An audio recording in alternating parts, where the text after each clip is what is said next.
49 అంటే సంతానం, 49 అంటే సంతోషం. 39 ఆంధ్రప్రదేశ్, తెలంగాణ. నమస్తే రమగారు. నమస్తే జయ.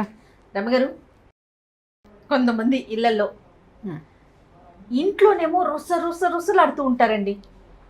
ఆ మొహం చూస్తేనే వామ్మో వీళ్ళతో అసలు మాట్లాడనే కూడదు, చేదరనిపించేస్తుంది నిజం చెప్పాలంటే.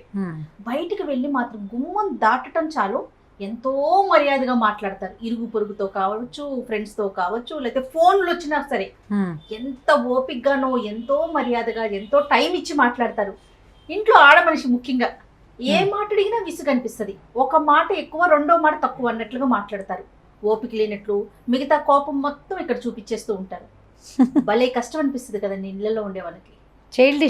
ఉన్న మనిషికి భలే ఇబ్బంది అనిపించదు? ఇప్పటిదాకా నువ్వు అంత ఓపికగా ఫోన్లో గంటలు మాట్లాడుకున్నావే, ఇంట్లో ఆడమనిషి ఒక మాట అడిగేసరికి కొంతమంది అలా ఉంటారు. అవునండి, చైల్డిష్నెస్ అనుకుంటా నేను దాన్ని. ఎందుకంటే పిల్లలే బయటికి వెళ్ళి భలే ముద్దుగా ఉంటారు అందరి ఇళ్లలో, బాగా బుద్ధిమంతులాగా. చాలా ప్రెషర్ని, స్కూల్లో కూడా చాలా కామ్గా ఉంటారు. ఇంటికి వచ్చి ఇల్లు పీకి పందిరేస్తారు. ఎంత పిచ్చి గోల్ చేస్తారో, ఎంత పేచీ పెడతారో, ఎంత ఏడుస్తారో. వీడు పేచీ పెడతాడు, వీడు అల్లరి చేస్తాడు అని చెప్తే మిగిలిన వాళ్ళు నమ్మరు. వాడు ఇంట్లోనే ఉంటాడు, అట్లా టేకెన్ గ్రాంటెడ్గా తీసుకుంటాడు తల్లిని. అమ్మ దగ్గరికి ఏదైనా చేసేయచ్చండి. అదే మనస్తత్వం పెద్ద అయ్యాక ఇలా పెళ్ళాల దగ్గర బిహేవ్ చేస్తారని అనిపిస్తుంది నా మటుకు. నాకు అట్లా అనిపిస్తుంది జయ. వాళ్ళకి ఏంటంటే బయట అణుచుకుంటారు ప్రెషర్స్, అక్కడంతా నటిస్తారు అంతే. నటించి ఇంట్లో ఉన్న ఇది చూసావా, ఈ బొమ్మ అది మనిషి కాదు, మనసు ఉంటుంది, దానికి ఏముండవు. అది మన సొంతం, మన వస్తువు. దాన్ని మెడ కూడా విరిచేయచ్చు మనం. చిన్నపిల్లలు బొమ్మను చేస్తారు చూడు, నా బొమ్మ నేను విరుచుకుంటానని అట్లా బిహేవ్ చేస్తారు. మగవాళ్ళల్లో చాలా మందిలో ఇలా ఉంటుంది. ఎవరితోటైనా నవ్వుతూ మాట్లాడటము, ప్రైజ్ చేయటము, మర్యాదగా సమాధానం చెప్పటం. అదే భార్య అడగంగానే రయ్యమంటాం, దుమదుమలాడడం, కసిరి కొట్టేయటం, మాటల్లోనే కసురు. రెండోసారి ఏ ప్రశ్న రెండోసారి అడిగితే కుదరదు. ఏదైనా కావాలని రెండోసారి అడగకూడదు వాళ్ళని. ఏమిటి ఇలా ఎందుకు చేశారు అని ప్రశ్నించకూడదు. అసలు ప్రశ్నలు ఎదుర్కోరు వాళ్ళు. ఈ ప్రశ్నలు ఎదుర్కోలేని వాళ్ళు ఏంటంటే బయట చాలా ప్రశ్నలు ఎదుర్కోవలసిన వాళ్ళే ఉంటారు. చాలామంది జనాలకు దొరుకుతారు వాళ్ళు. అక్కడెక్కడా వాళ్ళ ప్రెషర్ని బయట పెట్టలేకపోతారు. మొహమాటము, ఇన్హిబిషన్స్, భయము, భయస్థులు వాళ్ళు ఏం చేస్తారంటే ఇట్లా ఇంట్లో పడతారు. ఇది ఈజీ కదా, నటన కదా రమ్మగారు. అదంతా నటించటం అనుకోకూడదు జయ. మానసికమైన దౌర్బల్యాలు అవన్నీ. ఇప్పుడు మానసిక రోగమేనా? రోగం అనకూడదు దాన్ని. రోగం వేరు, రోగం చాలా జబ్బు కదా. ఇది ఒక రకమైన దౌర్బల్యం, దుర్బలత్వం, వీక్నెస్ని నీరసాన్ని జబ్బు అంటామా మనం? అనలేకపోతాం. వీక్నెస్ని జబ్బు అనగలమా? అనలేము. అది ఏ డిసీజ్ కాదు. అది సరిగ్గా చేస్తే సెట్ అయిపోతుంది. సెట్ అవుతుందా? మరి సెట్ చేసుకోవాలి, నీకు చేత కావాలి అది. ఇప్పుడు ఎవరైతే మగవాళ్ళు ఇట్లా ప్రవర్తిస్తారో వాళ్ళు ఎవరికైనా ఆన్సరబుల్ అయినప్పుడు, సమాధానం చెప్పాల్సి వచ్చినప్పుడు అక్కడ చెప్పలేకపోయారనుకో, అణుచుకుని ఉంటారు. చాలా మృదువుగా మాట్లాడతారు వాళ్ళతో. ప్లీజ్ రేపు చేస్తాను, కనుక్కుంటాను, నేను చూస్తాను అంటారు. అదే ప్రశ్న ఇంట్లో రాగానే అక్కడ అణిచిన ప్రెషర్ ఉంచావా లోపల లావా ఉడుకుతూ ఉంటుంది. అది ఇక్కడ వచ్చేస్తుంది బయటికి. అది నటన కాదు, జబ్బు కాదు, కేవలము ఆ వీక్నెసే. ఆ పరిస్థితుల్ని ఫేస్ చేయలేక, ఎవరికైనా సమాధానం చెప్పలేక, అలాంటి పరిస్థితుల్లో ధైర్యంగా ఉండలేక, పరిస్థితుల్ని హ్యాండిల్ చేయలేక అణుచుకున్న ప్రెషర్ అంతా ఇంట్లో బయట పెడతారు. అది ఎప్పుడైనా ఒకసారి ఇంట్లో బయట పెడితే ఆ వీక్నెస్ని, సరే ఏదో బయట పాపం తనకి డిస్టర్బెన్స్ ఉంది, ఏం చేస్తారులే సర్దుకోవటానికి ఆడమనిషికి అవకాశం ఉంటుంది. ఎప్పుడు అలాగే ఉండే వాళ్ళతో ఎట్లా? క్రమంగా అలవాటు చేసేసుకుంటారు దాన్ని. ఇంటికి వచ్చి రుసరుసలాడచ్చు, దుమదుమలాడచ్చు, అయినా కూడా నాకు భోజనం నడిచిపోతుంది, నాకు మిగిలిన వ్యవహారాలన్నీ నడిచిపోతాయి, ఇల్లు నడిచిపోతూనే ఉంటుంది. అదే ఆ పెళ్ళం వెనక్కి తిరిగి ఏ అట్లగాడ పెట్టారు రెండు వడ్డిచ్చింది అనుకో, ఇంట్లో కూడా మాట్లాడకుండా ఉంటారు. చేయలేకపోతారు అట్లా. మగవాళ్ళు దుమదుమలాడుతుంటే ఆడవాళ్ళకి ఏం కాళ్ళు చేతులు ఆడవు, ఏం చేయాలో తెలియదు. పైగా పిల్లలుంటే, ఎవరైనా పెద్దవాళ్ళు ఉంటే, ఎవరి ముందైనా కసిరి కొడితే పిక్క చచ్చిపోతారు. కసిరి కొట్టేసరికల్లా అవమాన భారం తట్టుకోలేకపోతారు. ఈ అవమానాన్ని తట్టుకోలేక ఆడవాళ్ళు చాలా ప్రెషర్కి గురవుతారు జయ. మగవాళ్ళకి ఎట్లా ఉంటుందంటే, చాలామందికి నేను చక్కగా మంచి ఇల్లు తీశాను, నగలు కొంటాను, బయటికి తీసుకెళ్తాను, బయట భోజనాలు చేపిస్తాను, బాగా కొనిపెడతాను, అన్నీ అమర్చాను, 2 పిల్లలు ఉన్నారు, ఏం కావాలి దీని జీవితానికి? నేను ఏదో అద్భుతం చేసేసాను, నేను అవన్నీ చేస్తా.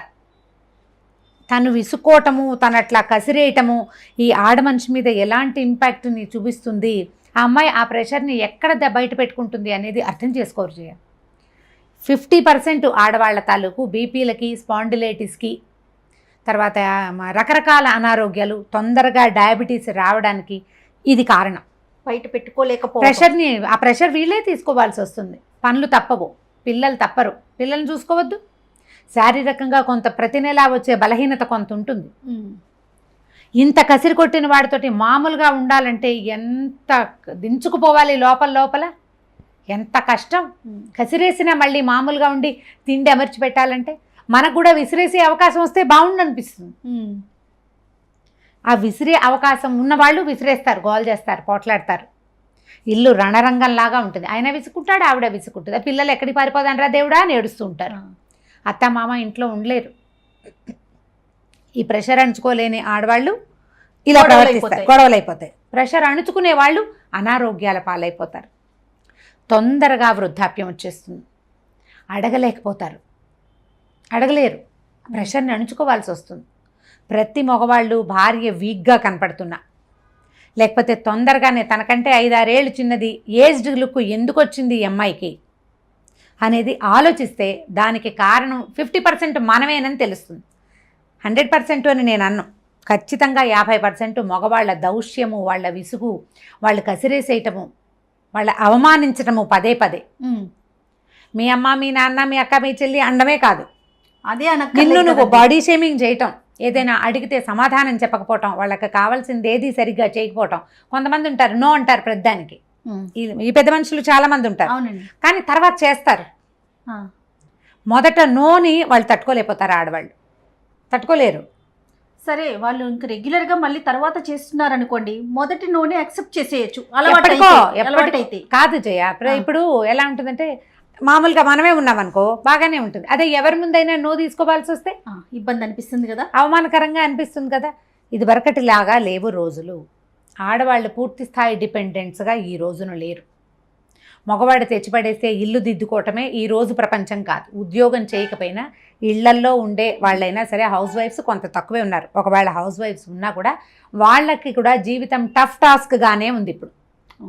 ఈ కరెంటు బిల్లులు, వాటర్ బిల్లులు, ఈ పిల్లల స్కూళ్ళు, వాళ్ళ పేరెంట్ టీచర్ మీటింగ్స్, పిల్లల తాలూకు క్లాసులు, వాళ్ళ ట్యూషన్లు, వాళ్ళ కోకరికులర్ యాక్టివిటీసు, దైనందిన జీవితం ఒక యుద్ధంగా ఉంది ప్రతి వాడికి. నువ్వు బయటికి వెళ్ళి ఎంత యుద్ధం చేస్తావో ఇంట్లో ఉండి ఆ అమ్మాయి కూడా అంత యుద్ధము చేయవలసిందే, చెయ్యాల్సిందే. మార్పు ఎక్కడంటే రంగాలు వేరు, నీ రంగం వేరు, ఆవిడ రంగం వేరు చేసేది. ఒకళ్ళది కురుక్షేత్రం అయితే ఇంకోళ్ళది పానిపట్టు. దాంట్లో ఏ తేడా లేదు. ప్రతివాడు ఈ రోజున యుద్ధం చేయవలసిన పరిస్థితిలోనే ఉన్నాం.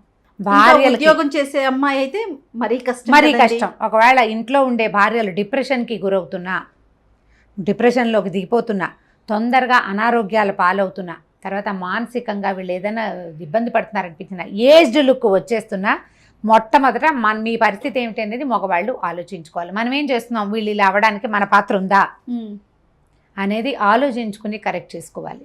మీరు భార్య మీద విసుక్కోవటం కాకుండా ప్రధానంగా ఏంటంటే మీరు బయటకు వచ్చే రకరకాల టాస్కుల్ని వాటిని డైరెక్ట్ అటాక్ ఇవ్వటం వన్స్ ప్రాక్టీస్ చేస్తే జీవితంలో మీరు ఇంకా ముందుకెళ్తారు. ప్రెషర్ అణుచుకుని ఇక్కడికి వచ్చి ఇక్కడ లావాలాగా అగ్నిపర్వతం బద్దలైనట్టు ఇంట్లో బద్దలైతే ప్రయోజనం ఏముంది? కానీ ఇప్పుడు భర్త పదే భార్యను అలా విసుక్కుంటూ ఉంటే రమ్మగారు, పిల్లలకి అది అడ్వాంటేజ్. అమ్మని అసలు లెక్క చేయరు. పైగా నాన్న రాని నీ సంగతి చెప్తా అన్నట్లుగా వెళ్ళిపోతుంది అంటారు. పిల్లలకు వస్తే అంటారేమో. చిన్న టీనేజ్ లో కాదు, టీనేజ్ లో తల్లిని లెక్క చేయరు. చిన్నప్పుడైతే నన్ను కొట్టావుగా, నాన్న వచ్చాక నీ పని చెప్తానంటారు. నాన్న వచ్చాక నీ పని చెప్తా, నాన్నతో చెప్తా నీ సంగతి. తల్లులకి విలువివ్వరు, తల్లికి విలువివ్వరు. తల్లికి విలువ ఇవ్వకపోతే జీవితంలో వాడి విలువ వాడే తెలుసుకోలేకపోతాడు. ఏ పిల్లవాడైనా కారణం ఈ భర్తే అవుతాడు కదా, 100% భర్తే అవుతారు. మగ పిల్లలకి కూడా ఈ ప్రెషర్, బయట ప్రెషర్ అంచుకుని ఇంటికి వచ్చి అల్లరి చేసే మనస్తత్వం పిల్లల్లో ఉన్నా కూడా మనం దాన్ని కొంత కరెక్ట్ చేయాలి జయ. చెప్తూ ఉండాలి, ఇలా చేయకూడదు, తప్పు అని. ఇది సరైంది కాదు, నీకు అంత ప్రెషర్గా ఉందా, 4 గుంజీలది పైకి కిందకి ఎక్కి దిగిరా, లోపల అంచుకున్నది బయటకు వెళ్ళిపోతుంది. గుంజీలు తీస్తామండి, భర్తను ఏం చేయడం గారు. ఇప్పుడు చూద్దాం ఎంతమంది ఇస్తారు. నీకు ప్రెషర్గా ఉంటే గాలి తీసుకో, బాగా ఊపిరి తీసుకో, ప్లెంటీ ఆఫ్ ఆక్సిజన్ లోపలికి పోనివ్వు, సగం తిక్క తీరుతుంది. ఏదైనా హాయిగా వేడిగా తాగు, తీయగా తిను, పిల్లలతో కాసేపు ఆడుకో, లేదా ఆకుపచ్చగా ఉన్న చోట వెళ్ళి పచ్చగా ఉన్న చోట తిరిగిరా. ప్రెషర్ రిలీవ్ చేయి లోపల నుంచి. అదంతా నా మీద పడేస్తే నేను ఇది హ్యాండిల్ చేయలేకపోతున్నానని చెప్పగలిగే అవకాశం ఉన్న వాళ్ళు చెప్పుకోవాలి. లేని పరిస్థితి అయితే లేని పరిస్థితి అయితే ఏముంది, మీరు కూడా ఆ దాన్ని ఎక్కడైనా ప్రెషర్ని రిలీజ్ చేసుకోవాలి. ఎవరైనా సహాయం తీసుకోండి. ఏం చేయాలి, మన కజిన్స్లో కానీ, అతని ఫ్రెండ్స్లో కానీ, వాళ్ళ అమ్మగారిని కానీ, వాళ్ళ తల్లులు సహాయం చేస్తారో చేయరు, వాళ్ళ చెల్లెళ్ళు కానీ, మీరేం చేయాలి, దానికోసం మానవ సంబంధాలు బాగా పెంచుకోవాలి. చుట్టూతా ఉన్న వాళ్ళందరితోటి ఫ్రెండ్షిప్ ఉంచుకోండి. వాళ్ళ ద్వారా ఇతన్ని సెట్ చేయగలమేమో చూడండి. కొంతమందిని మనం డైరెక్ట్గా మాట్లాడలేము, ఎవరితోటైనా చెప్పించవచ్చు. ఆ అవకాశాన్ని యూటిలైజ్ చేసుకోండి. ఫ్రెండ్స్తో చెప్పించవచ్చు. ఇట్లా విసురుకుంటూ కసుకుంటే అమ్మాయి ఏమవుతుందిరా అని ఎవరైనా కనుక చెప్తే కొంచెం తగ్గచ్చు, కాస్త తగ్గేందుకు అవకాశం ఉంది. నా మీద మళ్ళీ అందరికి వెళ్ళి చెప్తున్నావు అని అదొక ఇష్యూ క్రియేట్ చేయరు కదా. అది అప్పుడు అయితే అవుతుంది. అలాంటి వాళ్ళకి వాళ్ళకి తగిన క్రియ అప్పుడు చేసుకోవచ్చు. నేను చెప్పడం ఎందుకు, నువ్వే దుమ్దుమలాడుతుంటావు, వాళ్ళకి కనపట్టాలా క్లియర్గా. చాలా మంది ఉంటారు ఫ్రెండ్స్ ముందు కూడా భార్యల్ని కసిరేసి విసుకుంటారు జయ. అవును, చాలా చిరాగ్గా ఉంటుంది అలాంటి వాళ్ళని చూస్తే. ఎవరి ముందైనా సరే, ఎవరైనా ఉండనివ్వు. అదేంటంటే నీకు అవతల వ్యక్తి మనిషిగా కనపడదు, అది నీ బొమ్మ, దాన్ని నువ్వేమైనా చేస్తావు, అంతే నీ పాయింట్. అదొక మనిషి మనసు. ఇప్పుడు నీ చేతిలో ₹1,00,000 ఫోన్ ఉంటే ఫోన్ అయితే విసిరి కొట్టగలవా నువ్వు? డబ్బులు గుర్తొస్తాయి. అమ్మో ఫోన్ విసిరేస్తే ఇట్లా 1,00,000 మనం సంపాదించాం, అవతల మనిషి రక్త మాంసాలతో జవసత్వాలతో ఉన్న దాన్ని విసిరి కొట్టేస్తే ఆ బొమ్మ పగలదు, లోపల చితికిపోతుంది. అంతే కదా. అంతే. విసుకోవటం, కసురుకోవటం, పిల్లల్ని కసిరినట్టు.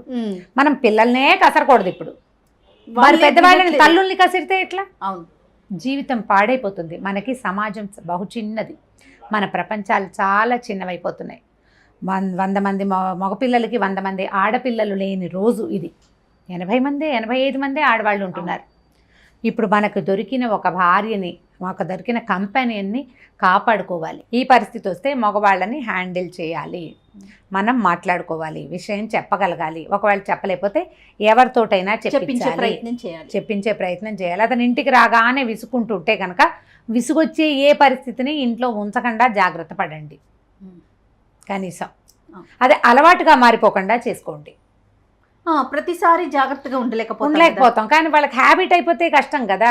పిల్లలు కూడా చెప్పుకుంటూ ఉండాల్సి వస్తుంది. ఇది కొంచెం కష్టసాధ్యమైన సంగతే, కానీ ట్రై చేయొచ్చు. ఇట్లా ఫ్రెండ్స్ ద్వారా, కజిన్స్ ద్వారా ఎవరితోటైనా చెప్పిస్తే కొంత మార్పు రావడానికి అవకాశం ఉంది.